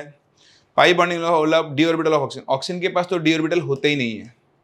तो इसका आंसर है ऑप्शन नंबर 1, ऑक्सीजन के p ऑर्बिटल, क्योंकि वो सेकंड पीरियड का है, और मैंगनीज 3D सीरीज का उसके d ऑर्बिटल आपस में पाई बॉन्ड बनाते हैं, उसकी वजह से इनके बीच में p पाई d पाई बैक बॉन्डिंग होती है और ये टेट्राहेड्रल बन जाता है। चलिए, लिस्ट मैच करनी है, डायमैग्नेटिक, टेट्राहेड्रल, लीनियर। ठीक है भाई, फिर से हो गया हाइब्रिडेशन। देखो SO2Cl2 मैंने आपको सिखाया, न्यूट्रल ऑक्सीजन डबल बॉन्ड बनाएगा तो डबल बॉन्ड O, क्लोरीन और क्लोरीन। सल्फर के वैलेंस शेल में कितने इलेक्ट्रॉन होते हैं? 6। देखो 6 के 6 शेयर हो गए, तो इसका हाइब्रिडेशन है sp3 और ये होगा टेट्राहेड्रल। तो ए का आंसर है 3। ए का आंसर 3 कहां पर है? 2 जगह पर है, आगे चलना पड़ेगा। बी, NO एक ऑड इलेक्ट्रॉन मॉलिक्यूल है, पैरामैग्नेटिक होगा। बी का आंसर हो गया फर्स्ट, ए का थर्ड, बी का फर्स्ट। करेक्ट आंसर है ऑप्शन नंबर 2। वैसे आगे जाने की जरूरत नहीं, बट आप चेक कर सकते हो। NO2-, तो देखो नाइट्रोजन, ऑक्सीजन नेगेटिव चार्ज वाला सिंगल बॉन्ड से, एक ऑक्सीजन डबल बॉन्ड से, एक लोन पेयर बच गया। तो इसका हाइब्रिडेशन आएगा sp2। एक लोन पेयर, इसकी शेप आनी चाहिए एंगुलर, बेंट और एंगुलर, तो वो तो कुछ दिया हुआ नहीं है। हाँ, NO2 खुद ऑड इलेक्ट्रॉन है, तो NO2- 24 इलेक्ट्रॉन है, ये डायमैग्नेटिक हो जाएगा। I3- लीनियर होता है। I3- की स्ट्रक्चर ध्यान रखना, अब लीनियर होती है, आती बॉन्डिंग से ये। इसमें 3 आयोडीन होते हैं जो ऐसे कनेक्ट होते हैं, और आयोडीन के पास 3 लोन पेयर बचते हैं ट्राइगोनल बाइपिरामिडल ज्योमेट्री में। तो इस तरह से आपका जो I3- है वो लीनियर होता है, ठीक है। चलिए जी, आयनिक बॉन्ड, इसमें कुछ सिखाने का है नहीं, पढ़ते हैं आओ। Which of the following is least ionic, तो मैंने आपको थोड़ी देर पहले पोलराइजेशन सिखाया था। अभी ये ना नीट में कम आता है, क्योंकि पहले एस ब्लॉक चैप्टर था, वहां पे से सीखते थे, अब तो वो हट गया है। बट फिर भी आप ध्यान रखना, कभी भी आपको देखो metal non metal, metal non metal, metal non metal, इनमें कोवेलेंट कैरेक्टर बताने हो तो पोलराइजेशन का सहारा लेना है, ठीक है। तो ऑल्दो मैं से बता रहा हूँ नीट के लिए अब इतने इंपॉर्टेंट नहीं है, तो पोलराइजेशन पावर जो होती है वो डी ब्लॉक कैटायंस की ज्यादा होती है। क्वेश्चन के थ्रू ही समझते चलें, as compare to S and P block cation. तो देखो डी ब्लॉक का कोई है, हाँ ये रहा सिल्वर, ये सबसे कम आयनिक होगा, ये सबसे ज्यादा कोवेलेंट नेचर रखेगा क्योंकि इसकी पोलराइजेशन पावर क्या होती है सबसे ज्यादा। Two elements have electronegative 1.2 and 3.0 bond form between them. देखो जब इलेक्ट्रॉन डिफरेंस बहुत ज्यादा नहीं है, जब इलेक्ट्रॉन डिफरेंस बहुत ज्यादा नहीं है तब तो कौन सा बॉन्ड बनता है, कोवेलेंट। लेकिन यहां आपके पास अच्छा खासा डिफरेंस है, ये आप देखते हो पीरियोडिक टेबल में है ना, जब इलेक्ट्रोनेगेटिव डिफरेंस 1.7 होता है तब तो 50% आयनिक 50% कोवेलेंट कैरेक्टर होते हैं। 1.7 से ज्यादा है तो प्रीडोमिनेंटली आयनिक, कम है तो प्रीडोमिनेंटली कोवेलेंट। तो इनके बीच का गैप है 1.8, तो इनका जो बॉन्ड है वो कैसा होगा, प्रीडोमिनेंटली आयोनिक होगा। अगर 1.7 रहता गैप तब आपके पास ये कैसा होता 50%, उससे कम हो जाता तो प्रीडोमिनेंटली कैसा हो जाता, कोवेलेंट हो जाता। चलिए, an ionic bond A plus B minus is most likely to be form. Ionic bond कब बनेगा, जब कैटायन इलेक्ट्रॉन आसानी से दे दे, मतलब उसकी आयनाइजेशन एनर्जी कम हो, और एनायन इलेक्ट्रॉन आसानी से ले ले, इलेक्ट्रोनेगेटिविटी नहीं, उसकी electron gain enthalpy highly negative होनी चाहिए। तो ionisation energy of A is high and नहीं, ionisation energy of A low होनी चाहिए, electron affinity of B is high. Option number 2, cation यानी मेटालिक एलिमेंट की आयनाइजेशन एनर्जी कम होनी चाहिए और जो एनायन बना रहा है उसकी इलेक्ट्रॉन एफिनिटी यानी इलेक्ट्रॉन लेने की टेंडेंसी क्या होनी चाहिए, ज्यादा। चलिए, डाइपोल मोमेंट, ये भी एक छोटा सा टॉपिक लेकिन बहुत पूछा जाता है। डाइपोल मोमेंट क्या है, अगर आप दो इक्वल एंड अपोजिट चार्जेस को एक दूसरे से एक सर्टेन डिस्टेंस पर रख दो तो इसका Q इंटू डी, इसी को हम लोग क्या बोलते हैं, डाइपोल मोमेंट बोलते हैं। सबने अच्छे से देखा हुआ है, सीखा हुआ है। वेक्टर क्वांटिटी होती है और किसी भी मॉलिक्यूल का जो नेट डाइपोल मोमेंट है वो किसके इक्वल होता है, vector sum of all the dipoles. जितने भी डाइपोल्स बने हैं उनका वेक्टर सम कर दो तो आपको म्यूनेट मिल जाएगा। किसी भी मॉलिक्यूल के पोलर या नॉन पोलर होने के लिए आपको उसका म्यूनेट निकालना पड़ेगा। अगर म्यूनेट 0 है तो मॉलिक्यूल आपका कैसा हो जाएगा, नॉन पोलर। जैसे मैं एग्जांपल दूं CO2, ठीक है। अच्छा, डाइपोल की डायरेक्शन फिजिक्स में तो उसको नेगेटिव टू पॉजिटिव लेते हैं, केमिस्ट्री में ऐसे दिखाते हैं पॉजिटिव से नेगेटिव की तरफ, ये प्लस को दिखाता है। तो प्लस से नेगेटिव की तरफ डाइपोल की डायरेक्शन होती है। तो देखो कार्बन ऑक्सीजन में कार्बन ऑक्सीजन ज्यादा इलेक्ट्रोनेगेटिव है, तो ये डायरेक्शन इधर, इसकी डायरेक्शन इधर, दोनों एक दूसरे को कैंसिल कर देंगे और इसका नेट डाइपोल मोमेंट 0 होगा। तो CO2 हो गया, CCl4 हो गया, कार्बन डाइसल्फाइड होगा, और भी बहुत सारे हैं लेकिन इनको थोड़ा सा ध्यान रख लेना, काम में आते रहते हैं, ऑर्गेनिक में भी काम में आते हैं, नॉन पोलर सॉल्वेंट। और अगर म्यू नॉन 0 है तो आपका मॉलिक्यूल कैसा होगा, पोलर, जैसे वाटर हो गया, जैसे क्लोरोफॉर्म हो गया, एटसेट्रा। तो इसमें कुछ रटने का नहीं है। अगर आपको पता करना है कि गिवन मॉलिक्यूल पोलर है या नॉन पोलर, उसकी शेप बनाएं, वेक्टर सम करें डाइपोल मोमेंट्स का और आप उसका नेट डाइपोल मोमेंट निकाल लें। एक चीज मैं आपको बता सकता हूं, है ना, एक चीज मैं आपको बता सकता हूं कि if all bonds are same and central atom does not contain any lone pair, then सोचने का ही नहीं, उसका म्यूनेट हमेशा क्या होगा, 0। एक तो ध्यान रखना, सारे बॉन्ड सेम होने चाहिए, कोई लोन पेयर नहीं होना चाहिए। दूसरा, आप देखना कभी कभी आपको ऐसे मॉलिक्यूल्स मिलेंगे, मान लो इधर मैंने लगा दिया Cl, इधर लगा दिया Cl, इधर लगा दिया OH, इधर लगा दिया OH। तो यहां पर ये दोनों एक दूसरे के म्यू को कैंसिल कर देंगे, तो इसका म्यूनेट तो क्या होगा, 0, लेकिन ये कैंसिल नहीं करेंगे, इसका म्यूनेट क्या होगा, नॉन 0। यानी जब बेंजीन रिंग पे दो एटॉमिक ग्रुप जुड़े हुए हों अपोजिट तो म्यूनेट 0, लेकिन दो अलग अलग एटम्स वाले ग्रुप है, जैसे ये है, मान लो मैंने लगा दिया ये NH2 NH2 लोन पेयर के साथ, तो इसका म्यू कैसा होगा, नॉन 0। लेकिन वहीं अगर आपने CH3 लगा दिया तो CH3 में लोन पेयर नहीं है, ध्यान रखना, इसका म्यूनेट कैसा हो जाएगा, 0। तो बहुत इंपॉर्टेंट है, ये आपसे पूछ सकता है, इसमें आप गलती कर दोगे। अपोजिट ग्रुप जुड़े हुए हो अपोजिट डायरेक्शन में, उनके पास लोन पेयर और एक अलग एटम हो। देखो लोन पेयर यहां पर भी है क्लोरीन के पास, पर कोई दूसरा एटम नहीं है, इनका direction resultant experimentally net zero आता है। लेकिन ऐसे मॉलिक्यूल जिनमें लोन पेयर और एक दूसरा एटम जुड़ा हुआ हो, उनका म्यूनिट कभी जीरो नहीं आता। ठीक है, बाकी इसमें और कुछ याद करने का नहीं है। क्वेश्चन करते हैं, विच of the following molecule is non polar in nature. तो हमें क्या करना है, इन सबकी स्ट्रक्चर्स बनानी है। जैसे POCl3 है, फास्फोरस के वैलेंस शेल में 5 इलेक्ट्रॉन होते हैं, एक ऑक्सीजन डबल बॉन्ड से और 3 क्लोरीन, इस तरह से। अब देखो ऑक्सीजन फास्फोरस में ऑक्सीजन ज्यादा नेगेटिव है, तो इसके डायपोल की डायरेक्शन इधर। कलर अलग यूज कर रहा हूं क्योंकि ये अलग डायपोल होगा। फास्फोरस क्लोरीन के डायपोल की डायरेक्शन जाएगी इधर। अब मान लो ये μ2 है, तो ये भी μ2, ये भी μ2, और ये वाला जो है μ1 है। तो इन तीनों का रिजल्टेंट आएगा इधर कुछ μ3। मान लो ये अपोजिट हो भी गए तो भी इक्वल नहीं है, तो इसका म्यूनेट कभी भी जीरो नहीं हो सकता। तो ये पोलर है।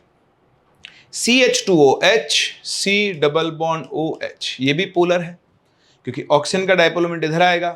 कार्बन हाइड्रोजन में कार्बन ज्यादा इलेक्ट्रोनेगेटिव है, इसकी डायरेक्शन इधर, इसकी डायरेक्शन, सारे एक ही डायरेक्शन में जा रहे हैं। SbCl5 nitrogen phosphorus arsenic antimony, nitrogen family का मेंबर है, 5 बॉन्ड बनाएगा, पांचों के पांचों बॉन्ड पेयर, इसकी ज्योमेट्री होगी ट्राइगोनल बाइपिरामिडल। मैंने आपको सिखाई भी थोड़ी देर पहले।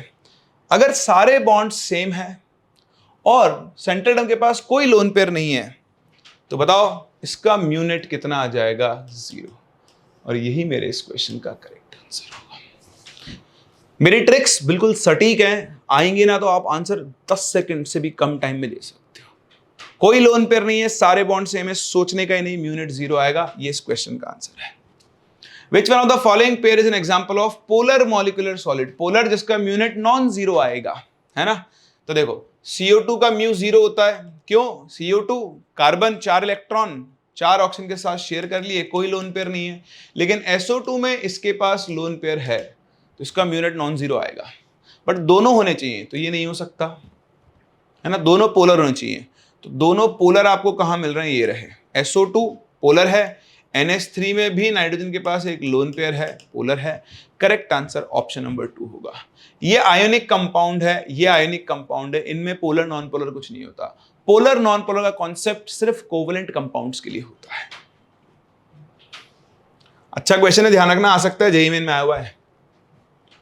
चल भाई, नहीं नाराज हो गया क्या?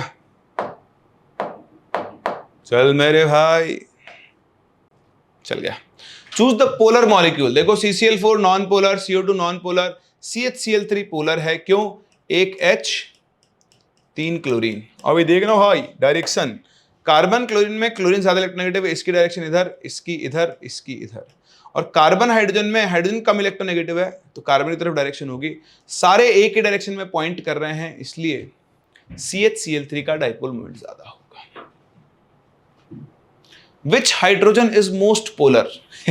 ये वाली, क्योंकि fluorine is the most electronegative, इसलिए फ्लोरीन सबसे ज्यादा इलेक्ट्रॉन अपनी तरफ खींचेगा, इस पर पार्शियल नेगेटिव चार्ज ज्यादा होगा। आसान सा क्वेश्चन है।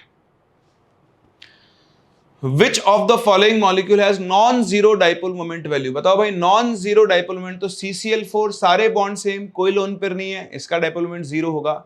HI को अगर आप देखो, आयोडीन हाइड्रोजन नेगेटिव पॉजिटिव, इसका कुछ ना कुछ डाइपोल मोमेंट आएगा, ये भी जीरो होगा। BF3 में भी बोरोन के वैलेंस शेल में 3 इलेक्ट्रॉन होते हैं, तीनों के तीनों शेयर कर लिए, कोई लोन पेयर नहीं है, सारे बॉन्ड सेम, कोई लोन पेयर नहीं है, म्यूनेट क्या आएगा? जीरो। सही है। Identify the correct answer. BF3 has non zero dipole moment, गलत है। BF3 का डाइपोल मोमेंट तो जीरो है। Dipole moment of NF3 is greater than that of NH3, ये भी गलत है। ये आप ध्यान देना, इसको रटने की जरूरत नहीं है, आप बना सकते हो। NF3 lone pair, fluorine fluorine fluorine. NH3 lone pair, hydrogen hydrogen hydrogen. ध्यान रखना, लोन पेयर का डाइपोल मोमेंट तो हमेशा लोन पेयर की तरफ ही है। अब फ्लोरीन नाइट्रोजन में फ्लोरीन ज्यादा इलेक्ट्रोनेगेटिव है, तो इसकी डायरेक्शन इधर, इसकी इधर, इसकी इधर, इन तीनों का रिजल्टेंट इधर आएगा, एक दूसरे को कैंसिल करेंगे। इसको μ1 बोल लो, इसको μ2 बोल लो। वहीं अगर हम यहां देखें तो नाइट्रोजन इज ज्यादा इलेक्ट्रोनेगेटिव, इसकी डायरेक्शन इधर, इसकी डायरेक्शन इधर, इसकी डायरेक्शन इधर, सारे के सारे डाइपोल एक ही डायरेक्शन में पॉइंट कर रहे हैं, इसलिए NH3 का डाइपोल मोमेंट NF3 से ज्यादा होगा। तो ये स्टेटमेंट गलत हो गया। 3 canonical forms can be drawn for CO3 2-। Canonical form मतलब रेजोनेटिंग स्ट्रक्चर्स, तो ये बिल्कुल सही है, O-, O-, है ना। अभी एक बार ये इधर जाएगा, एक बार इधर जाएगा, एक स्ट्रक्चर और बन जाएगी, फिर ये इधर जाएगा, ये इधर जाएगा, एक स्ट्रक्चर और बन जाएगी, और इस तरह से इसकी 3 कैनोनिकल स्ट्रक्चर बनती है। तो ये मेरा आंसर होगा। 3 resonance structure can be drawn for ozone. Ozone में कैसे बनाओगे भाई, तो ये कोऑर्डिनेट बॉन्ड होता है ओजोन में, तो आप चाहो तो इस कोऑर्डिनेट बॉन्ड को हटा के इसको प्लस और इसको माइनस लिख लो, तो इसकी एक रेजोनेटिंग स्ट्रक्चर और बनेगी, बस 3 नहीं बन सकती। तो जो करेक्ट ऑप्शन है वो कौन सा है, ऑप्शन नंबर 3 सही है। Arrange the following compounds in increasing order of their dipole moment. लो भाई, आपको इन कंपाउंड्स को डाइपोल मोमेंट के इंक्रीजिंग ऑर्डर में अरेंज करना है। अभी कर लेते हैं। देखो H2S का डाइपोल मोमेंट जो सबका ही कर लेते हैं, है ना, CHCl3। तो CHCl3 में से मैंने आपको ये बताया, कार्बन है, हाइड्रोजन है, ये क्लोरीन और ये क्लोरीन, ठीक है।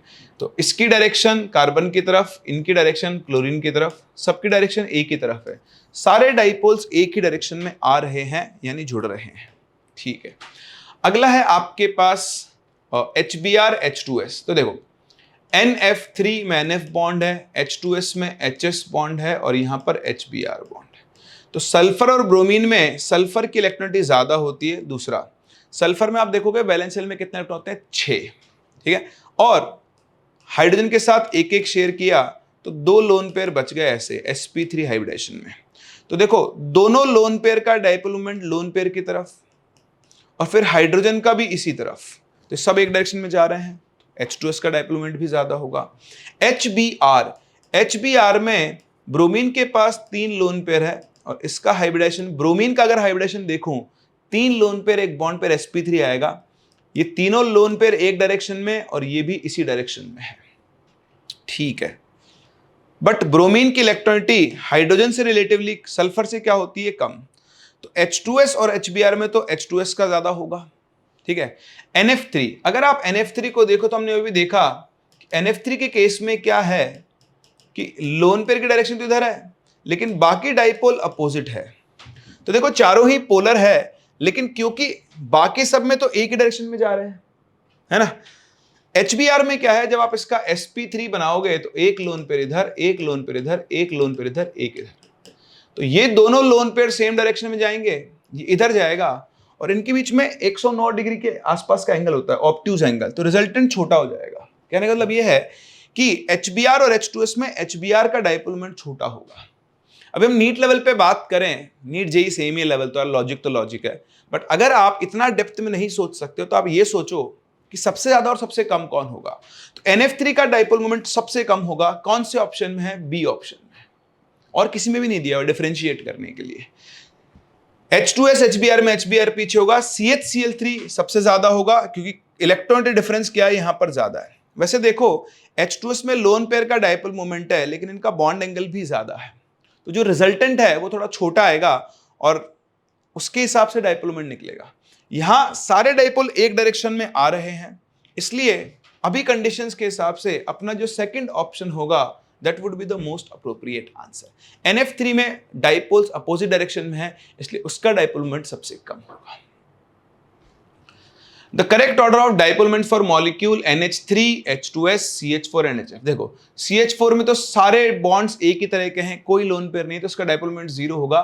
CH4 सबसे पीछे होगा, 2 ऑप्शन में है, तो इन दोनों में से कोई एक आंसर होगा, ठीक है। अब मुझे H2S NH3 HF देखना है, तो भाई साहब HF में क्या है ना, इलेक्ट्रॉन डिफरेंस हाई है, और जितना ज्यादा एक ही बॉन्ड है, इलेक्ट्रॉन डिफरेंस हाई है, इसका डाइपोल मोमेंट क्या होना चाहिए सबसे ज्यादा, तो HF, फिर NH3, फिर H2S, इन तीनों का तो इलेक्ट्रॉन डिफरेंस से निकाल लो, और ये 0 होगा। तो इसका जो करेक्ट आंसर है वो आपका ऑप्शन नंबर 2 होगा। समझ गए। तो बहुत सिचुएशनल आपको इसको देखना पड़ेगा, ऐसा नहीं कि डाइपोल मोमेंट आप रट के चले जाओगे। क्वेश्चन आया, समझो, ऑप्शंस मैच करवाओ और उसी के हिसाब से आंसर दो। चलो ये क्वेश्चन आपके लिए हो गया। विच of the following set of molecules will have zero dipole moment? BF3 सही है, डाइपोल मोमेंट जीरो होगा। हाइड्रोजन फ्लोराइड का नॉन जीरो होगा, तो ये मेरा आंसर नहीं हो सकता। HF है ना, क्योंकि इस बॉन्ड का खुद का अपना एक मोमेंट होगा, कोई कैंसिल करने वाला नहीं है। NF3 का भी नहीं होगा, NF3 में क्योंकि लोन पेयर है तो डाइपोल मोमेंट जीरो नहीं आएगा। बोरोन ट्राइफ्लोराइड BF3 बिल्कुल सही है, कोई लोन पेयर नहीं है, सारे bond same, unit zero. Beryllium difluoride BF2 कोई लोन पेयर नहीं है, सारे बॉन्ड सेम। कार्बन डाइऑक्साइड कोई लोन पेयर नहीं है, सारे बॉन्ड सेम। 1,4 डाइक्लोरोबेंजीन अभी भी सिखाया था, 1,4 1 2 3 4 डाइक्लोरोबेंजीन का यूनिट जीरो आएगा। ये आपका आंसर है, ठीक है ना, सबका जीरो। नीट में आया हुआ क्वेश्चन है, आएगा। डाइपोल मोमेंट हाइब्रिडाइजेशन VSEPRT बहुत अच्छे से कर जाओ, मैंने जो क्वेश्चन करा है उन्हीं को दोबारा कर जाओ, बस कुछ करने की जरूरत ही नहीं है, इन्हीं में से घूम फिर के क्वेश्चन आएगा, ये पक्का कह रहा हूं, गारंटी दे रहा हूं मैं आपको। Number of compounds from the following with zero dipole moment, मैंने आपको क्या सिखाया, कोई लोन पेयर नहीं, सारे मोमेंट सारे बॉन्ड सेम, तो यूनिट जीरो आएगा, पहले वो देख लो। तो देखो BF3 CO2 zero, CH4 zero, SiF4 silicon के वैलेंशियल में 4 इलेक्ट्रॉन होते हैं, चारों शेयर हो गए, कोई लोन पेयर नहीं, जीरो। BF2 जीरो, ये तो है ही है जीरो, है ना। H2 हाइड्रोजन में ये भी जीरो, HF नॉन जीरो होगा, H2S नॉन जीरो होगा क्योंकि लोन पेयर है। CH Cl3 non zero, H2 भी नॉन जीरो। तो 1 2 3 4 5 6 इसका 6 आंसर आ गया। अब इसी को मैं ऑप्शन बनाया था अगर नीट में पूछता तो। लॉजिक सब एग्जाम में से मैं बोला, इनऑर्गेनिक आपको जेई मेन के भी कुछ क्वेश्चंस करने चाहिए, मैं ले आया हूं आपके लिए, आपको ढूंढने की जरूरत नहीं है। विच of the following is the correct order of dipole moment, बताओ भाई। तो अभी भी आपने सीखा था कि NF3 तो जो होता है ना वो NH3 से पीछे ही होता है, तो पहले तो वो ऑप्शन हटा दो जहां NF3 NH3 से ज्यादा है, ठीक है। अब इलेक्ट्रोनेगेटिव डिफरेंस देख लो, BF3 जो है नॉन पोलर है तो BF3 सबसे पीछे होगा, तो देखो एक ही ऑप्शन बचा जहां पे BF3 सबसे पीछे है, क्योंकि BF3 का नेट डाइपोल मोमेंट तो जीरो होगा। ऑक्सीजन नाइट्रोजन में ऑक्सीजन की इलेक्ट्रोनेगेटिविटी ज्यादा है, इसलिए H2O का डाइपोल मोमेंट NH3 से ज्यादा आएगा। सही है, आसान है ना भाई। मैंने क्या किया, 4 देख लिए, ये मुझे पता है NF3 का NH3 से ज्यादा होता है, तो जहां जहां NF3 ज्यादा है उस ऑप्शन को एलिमिनेट कर दिया। BF3 नॉन पोलर है तो उसका डाइपोल मोमेंट सबसे कम होगा, एक ही ऑप्शन में BF3 सबसे पीछे बचा है जो हमारा बचा है उसमें। और ऑक्सीजन नाइट्रोजन में अगर कंपेयर करूं तो ऑक्सीजन का इलेक्ट्रोनेगेटिव डिफरेंस ज्यादा है, इसलिए उसका डाइपोल मोमेंट भी क्या होगा, ज्यादा। चलिए, हाइड्रोजन बॉन्डिंग के ऊपर बेस्ड क्वेश्चन, तो इसमें कुछ रटने का है नहीं, है ना। क्वेश्चन देख लेते हैं, उसी के हिसाब से कर लेते हैं। बाकी आपको हाइड्रोजन बॉन्डिंग आती है कि अगर आपके पास कोई भी एक ऐसा एटम जिसमें hydrogen more electronegative atom like fluorine, oxygen, nitrogen, sp hybridised carbon या CCl3 और CF3 से जुड़ा हुआ है, तो ये हाइड्रोजन के ऊपर सफिशिएंट चार्ज क्रिएट कर सकता है। और अगर इधर कोई डोनर एटम हो B, तो ये इसके लोन पेयर को अपनी तरफ खींच लेता है, और ऐसे बॉन्ड को हम कौन सा बॉन्ड बोलते हैं, हाइड्रोजन बॉन्ड बोलते हैं। क्या बोलते हैं, हाइड्रोजन बॉन्ड, ठीक है। बाकी तो देखो question, intramolecular hydrogen bonding is, तो आप ऑर्गेनिक में भी कई बार पढ़ चुके होंगे। ऑर्थो पोजीशन पे जब OH आएगा तो ये देखो इसमें क्या होगा, जो NO2 का ऑक्सीजन है उसके पास लोन पेयर है, और OH ग्रुप का जो हाइड्रोजन है ऑक्सीजन उसके ऊपर पॉजिटिव चार्ज क्रिएट करेगा, और यहां पर इंट्रामोलिकुलर हाइड्रोजन बॉन्डिंग होगी। इसीलिए ऑर्थोनाइट्रोफिनॉल और पैरानाइट्रोफिनॉल में ऑर्थोनाइट्रोफिनॉल का बॉइलिंग पॉइंट कम होता है, क्योंकि पैरानाइट्रोफिनॉल में तो क्या होगी, इंटरमोलिकुलर, दो मॉलिक्यूल्स के बीच में हाइड्रोजन बॉन्डिंग होगी। यहां with in the molecule hydrogen bonding हो गई है। अब जब दो पड़ोसियों में हम देखें तो यहां देखो इन दोनों के बीच में इंटरेक्शन कम होगा, क्योंकि ये अपने में खुश, ये अपने में खुश, तो दोनों में खुद में इंटरेक्शन नहीं है, इसलिए यहां पर बॉइलिंग पॉइंट क्या होगा, कम, यहां पर बॉइलिंग पॉइंट क्या होगा, ज्यादा। ये ऑर्गेनिक में भी काम में आता है आपके। Number of hydrogen bonded water molecules associated with CuSO4.5H2। तो ये आप बहुत इंपॉर्टेंट है, इसको आप जरूर ध्यान रखें। ये जो CuSO4 की स्ट्रक्चर बनती है, इसमें से 5 में से 4 वाटर मॉलिक्यूल तो क्या होते हैं, इसके साथ कोऑर्डिनेट बॉन्ड से जुड़े हुए होते हैं,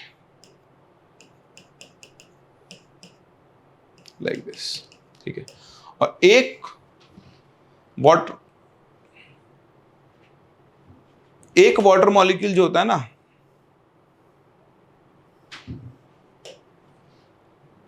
जैसे OH, ये है SO4 2-, तो O- है ना, या डबल बॉन्ड और डबल बॉन्ड ले लो O- और O-, ठीक है। ये इसके साथ क्या होता है, हाइड्रोजन बॉन्डिंग से जुड़ा हुआ होता है। मतलब 4 वाटर मॉलिक्यूल कोऑर्डिनेट बॉन्ड जुड़े हुए होते हैं और एक वाटर मॉलिक्यूल जो होता है वो बीच में क्या होता है, ऐसे काम करता है। देखो मैं दिखाऊं आपको, दिखाई तो पूरी स्ट्रक्चर लाइक दिस। तो ये H2O है, OH, इधर भी एक H2O मॉलिक्यूल। अब ये दूसरा वाटर मॉलिक्यूल होता है जिसके साथ ये ऐसा H, और फिर सल्फेट का जो O- है, O- double bond O double. तो ये वाला जो वाटर मॉलिक्यूल है बीच वाला, ये हाइड्रोजन बॉन्डेड वाटर मॉलिक्यूल होता है। तो 5 में से 4 कोऑर्डिनेट बॉन्ड जुड़े हुए हैं, एक वाटर मॉलिक्यूल जो है वो यहां पर क्या शो कर रहा होता है, हाइड्रोजन बॉन्डिंग। दोबारा आ सकता है, जरूर जरूर जरूर ध्यान रखें। Carboxylic acids have higher boiling points than aldehyde, ketones and even alcohols of comparable molecular masses, क्योंकि उनके अंदर strong हाइड्रोजन बॉन्डिंग होती है। C double bond O group का -I इफेक्ट होता है, जिससे हाइड्रोजन के ऊपर ज्यादा पॉजिटिव चार्ज जनरेट होता है और ज्यादा स्ट्रॉन्ग हाइड्रोजन बॉन्डिंग हो पाती है। फॉर्मेशन ऑफ इंट्रा से बॉइलिंग पॉइंट कम होता है, इंटर से बढ़ता है, ठीक है। Decreasing order of the hydrogen bonding in following forms of water is correctly represented by decreasing order of the hydrogen bond, मतलब number of hydrogen bonds। तो देखो आइस में वाटर मैक्सिमम हाइड्रोजन बॉन्ड बनाता है, एक वाटर मॉलिक्यूल 4 हाइड्रोजन बॉन्ड बनाता है। तो बी सबसे आगे होगा। बी कौन से ऑप्शन में है, ए के ऑप्शन में ये रहा, तो ये आपका आंसर। लिक्विड वाटर में वाटर सिर्फ 2 ही हाइड्रोजन बॉन्ड बनाता है एक बार में, लाइक दिस। लेकिन आइस के केस में वो एक साथ 4 बॉन्ड बनाता है। तो सबसे ज्यादा आइस में होगा, फिर लिक्विड वाटर में होगा, और इम्प्योर वाटर में दूसरी इम्प्योरिटीज भी हैं। तो हाइड्रोजन बॉन्डिंग के अलावा कोई और फोर्स भी वहां पर आ सकता है। तो अच्छा क्वेश्चन है, नीट में आ सकता है, ध्यान रखें। The correct statements about hydrogen bonding are hydrogen bonding exists when hydrogen is covalently bonded to high electronegative atom, बिल्कुल सही है। Intermolecular hydrogen bonding is present in orthonitrophenol, गलत है। ऑर्थोनाइट्रोफिनॉल में तो कौन सी प्रेजेंट होती है, इंट्रा, अभी भी हमने देखा था। Intramolecular hydrogen bonding is present in HF, ये गलत है। HF में तो क्या होगी, इंटर होगी, 2 HF मॉलिक्यूल एक दूसरे से हाइड्रोजन बॉन्डिंग से जुड़े होंगे। तो जो 2 मॉलिक्यूल के बीच में हो रही है वो इंटर है, और जो विद इन द मॉलिक्यूल हो रही है वो इंट्रा है। Magnitude of hydrogen bonding depends on the physical state of the compound, सही बात है। डिपेंड तो करेगी, सॉलिड लिक्विड के ऊपर डिपेंड करेगी। गैस में हाइड्रोजन बॉन्डिंग सबसे वीक होगी। Hydrogen bonding has powerful effect on the structure and properties, तो ये भी बिल्कुल सही है। ADE ये तीनों सही है, तो करेक्ट आंसर होगा इसका ऑप्शन नंबर 2, सही है। तो ऐसे स्टेटमेंट टाइप के क्वेश्चन आपसे नीट में पूछा सकता है। 4-5 स्टेटमेंट लिख देगा और पूछेगा कौन सा करेक्ट है। Select the compound from the following that will show intramolecular hydrogen bonding, ये रहा, सही ना। चलिए, तो थैंक यू हो गया है, और यही आपका केमिकल बॉन्डिंग खत्म हो गया है। यही सबसे इंपॉर्टेंट टॉपिक है, इन्हीं के ऊपर आपको सबसे ज्यादा फोकस करना है, ठीक है। चलिए, तो हम लोग मिलते हैं अपने अगले लेक्चर में, अपने अगले चैप्टर के साथ। आई होप आप सभी लोगों को मजा आ रहा होगा रिवीजन करने के अंदर। ये सारे पीडीएफ्स आपको हमारी कोटा मेंटर्स की ऐप पर मिल जाएंगे, लिंक उसका डिस्क्रिप्शन में दिया हुआ है, वहां जाकर आप अपने पीडीएफ्स को डाउनलोड कर सकते हैं, है ना। टाइम सेवर कोर्स जो है, और थंबनेल आपको मिल जाएगा ये वाला, तो वहां पे उस कोर्स में फ्री है, आप जाके वहां पे डाउनलोड कर सकते हैं। मिलते हैं हम लोग अपनी अगली क्लास में, बाय बाय।